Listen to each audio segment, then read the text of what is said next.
not only win at work, but more importantly, win at home and in life, helping individuals define what true success looks like for them, and helping them live that success, Morning, guys. allowing more freedom to passionately love the people and enjoy the things that matter most in their life. Welcome to the Winning at Work and Home podcast with Damon Eddy. Well, good morning, guys. Happy Monday. I hope you guys had a wonderful weekend. It's a good weekend. We had fun. One of the things that we did as a family is we went out and we shot clay. We did some clay shooting, and that is fun as can be. My gosh, I really enjoyed that.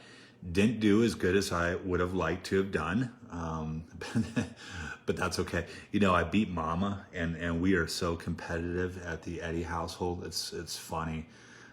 Everything is a competition, a game, and you know, keep score and things like that. So I was just really glad that I didn't come in last place, that I was able to have a victory over Mama, and that felt good. So anyways, it's funny too, I have this old gun that my grandmother gave to me. It must have been my great-great-grandfather or something that was in the family. It's an old single shot 12 gauge Westerfield, like it was Western Field or something, some old gun. It's crazy. So I'm out there with a single shot, and you know, it jammed up a few times, couldn't get the shell out. But anyways, we had a good time. That was my my weekend, and just wonderful, and feel blessed to be able to do that with the family and have a good time, and to have that facility too, so close. Colorado Clays is very close to our home, and it's just a beautiful, wonderful place, and so it was cool.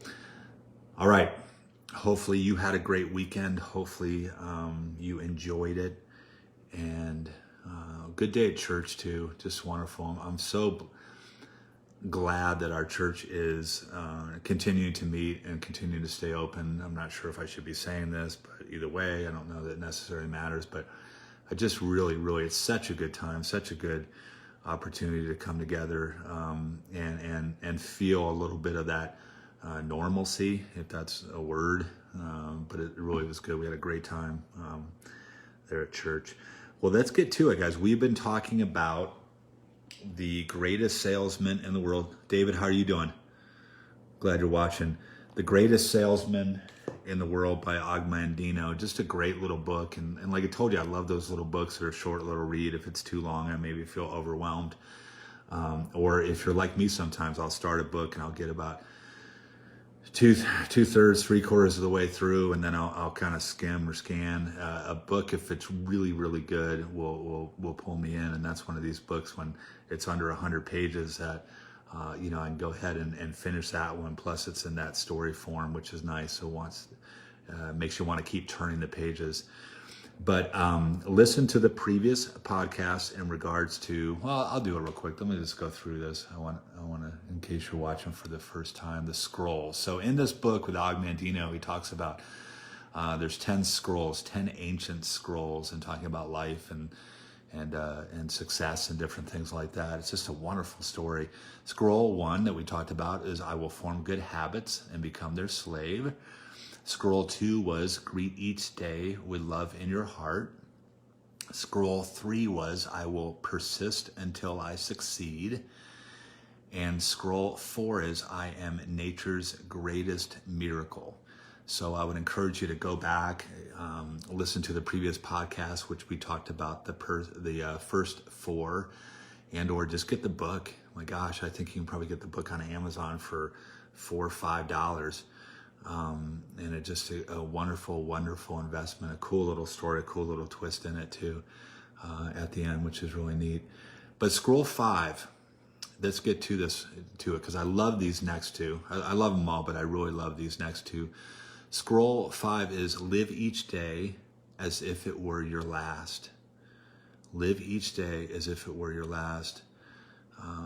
It talks about not wasting a moment, not spending time thinking so much about yesterday, right? Sometimes we do that, the things of the past, the things that maybe hurt us, or maybe some of the past victories or things like that, and we're not really in the present.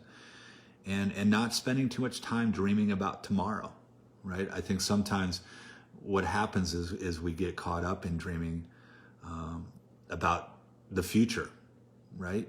Or not thinking that positively about the future, right? So we either thinking in the past or we're in the future, but we're not really in the present.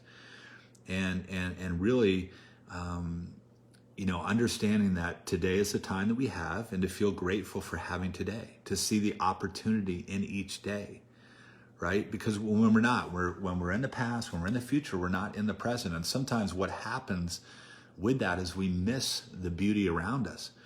We miss the things around us. And we miss those opportunities to maybe show God's love to another person. We miss the opportunity to maybe put a smile on someone's face. We miss the opportunities to say a kind word, to our kids. We miss the opportunities that are there currently present.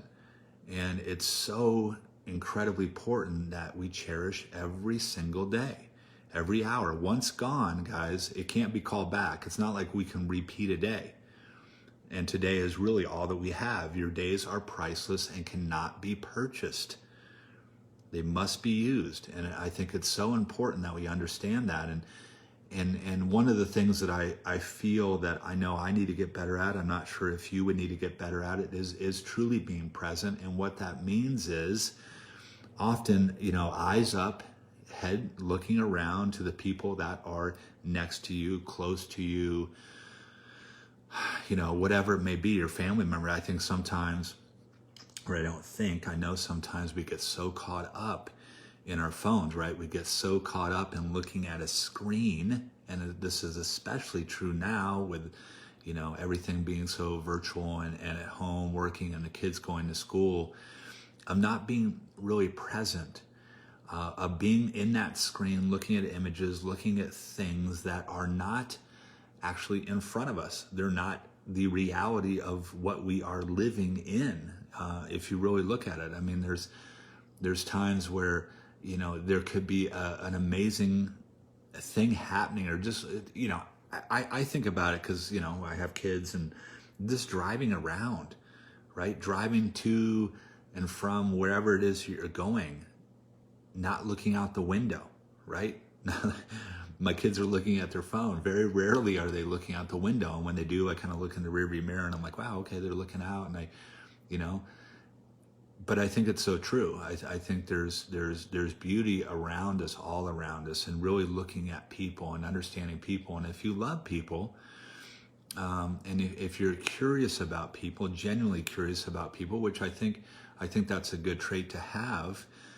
If you're not present in the moment, if you're thinking about, the past, if you're thinking about the future, and you're not really focused and looking at that person that may be in front of you, whether that's one of your family members or whether that's simply someone at the grocery store that's checking you out, that's a real person. That's a person that's right there, and being curious, asking how their day is going, looking in their eyes, right? Maybe putting a smile on their face, maybe saying genuinely, thank you, whatever it may be. That's being present, all those things.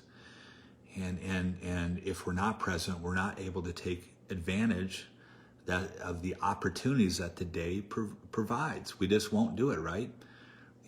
So just with the understanding in regards to that, of that scroll, live each day as if it were your last. That doesn't mean, if you wanted to jump off a bridge or something, doing bungee cording, or parachute out, or to go around and be all crazy and I'm just going to live it up today, whatever the heck that even means, right? What it really means is just to be aware of your surroundings, be aware of the people in your surroundings, connect with them, love them, make sure that you're not wasting time, right? That you're going out there and you're being productive, and you are loving, and you are taking advantage of the opportunities that the days provide. Because listen, one of the things that is so incredibly precious is the time that we have here on this earth. You never know when that's going to be taken away. You never do. You never do. My mother died at, I think she was 36, 37, just a beautiful woman, just amazing, right? And her life was cut short. Her life was cut short, and a lot of her life was caught up in addiction. A lot of her life was caught up not really being present with me as an only child. And to think that that was all missed, that she could have had more, been more present with me, right? That she could have, because who would have known, right? Who would have known at 35, 36, 37 when she died of cancer that she would never be able to see her son grow up, me grow up, right? Who would have known that, right? She wouldn't have known that. She wasn't thinking that when she was making those choices throughout her day to do the things that she did that weren't always the best, right? She wasn't thinking, well, you know, or she probably was thinking, or maybe not even thinking at all in regards to, well, you know, I got plenty of time. Well, it turns out she didn't have plenty of time. When she got cancer, she died 2.5, 3 years later. It was a 3-year battle, and then it was done. Then it was over. So you never actually know. You never know. You never know when you go to the grocery store if that's going to be the last time that you see your family. You don't know what's going to happen. You don't know. And that doesn't mean to go around being worried and scared or anything like that. But what it does mean is to make sure that you are present every single day and you take advantage every day. So that's enough of that one. But I really like that one. Scroll 5, live each day as if it were your last. Scroll number 6 is master your emotions. Master your emotions. Gosh, I really love these two. These are two.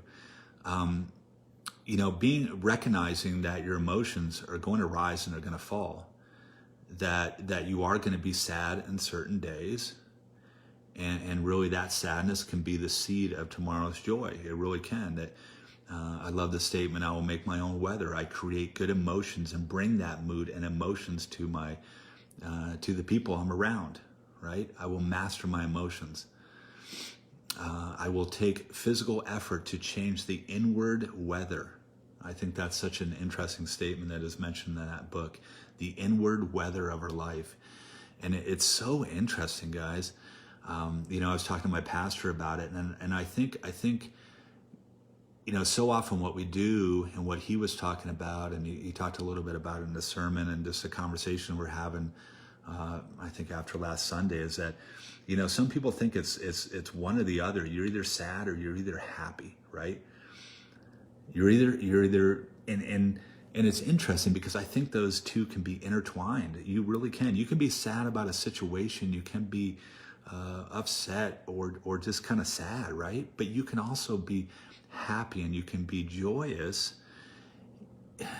in giving thanks for what you have. It's really interesting. There can be some incredibly hard things going on in your life, but that doesn't mean you necessarily have to be sad all the time too.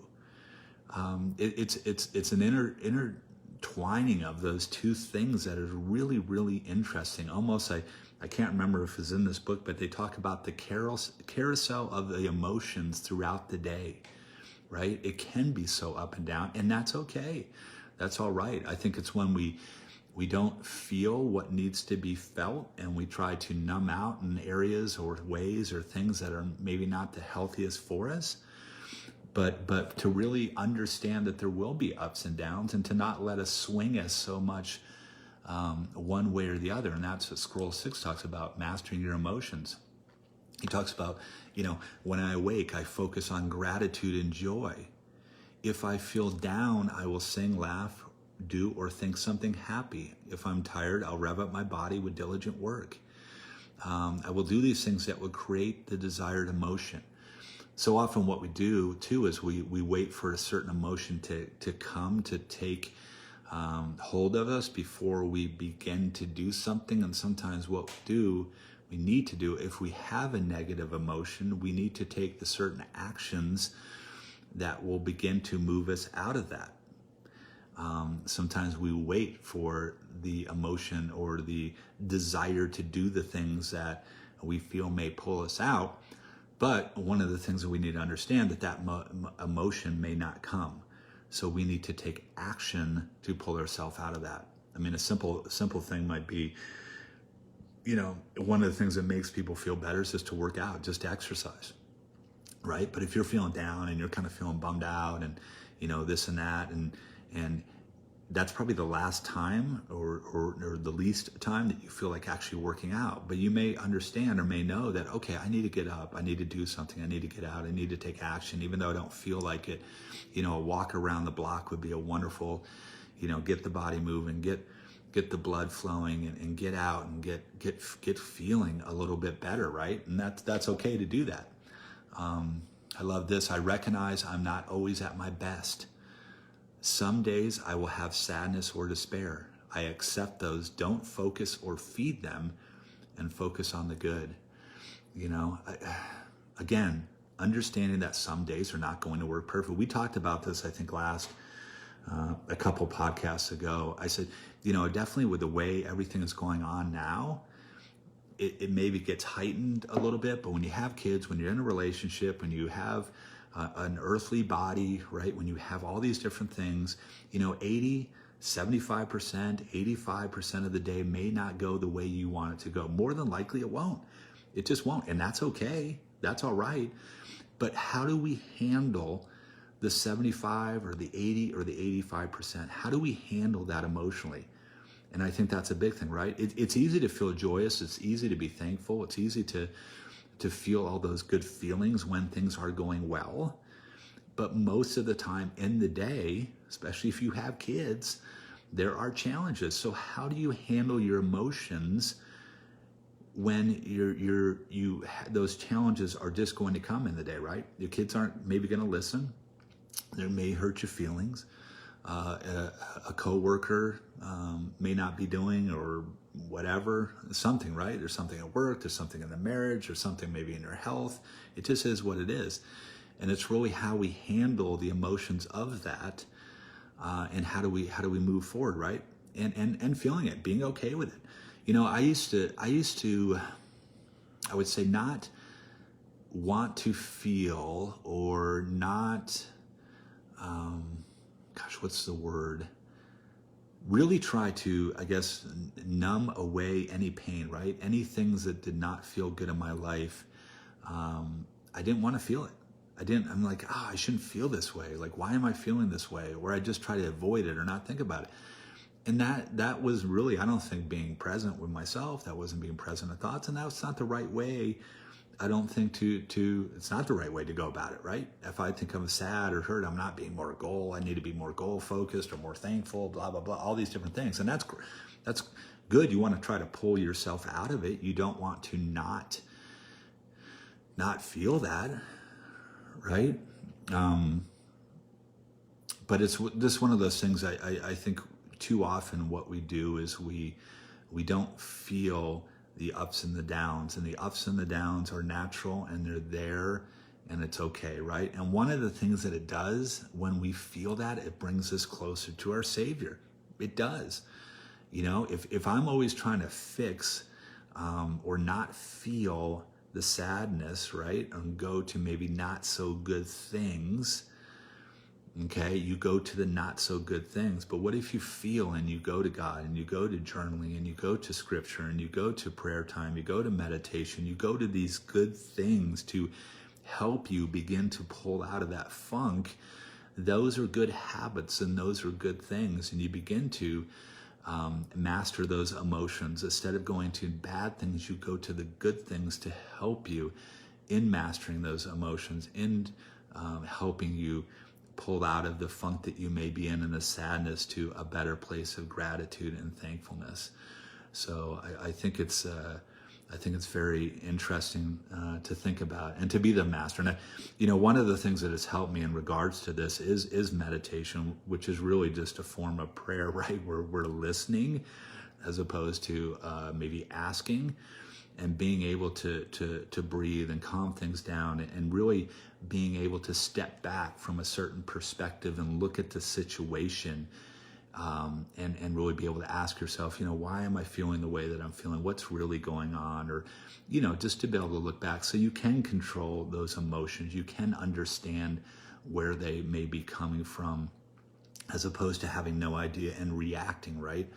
So often what people do is they react too much. And when you are able to master your emotions, you're able to step back, look at the situation from a whole perspective, and then go into that or move through that with love and with grace and kindness and all those things that are incredibly important, as opposed to reacting or the negative things. So appreciate that, David. So that's good for today.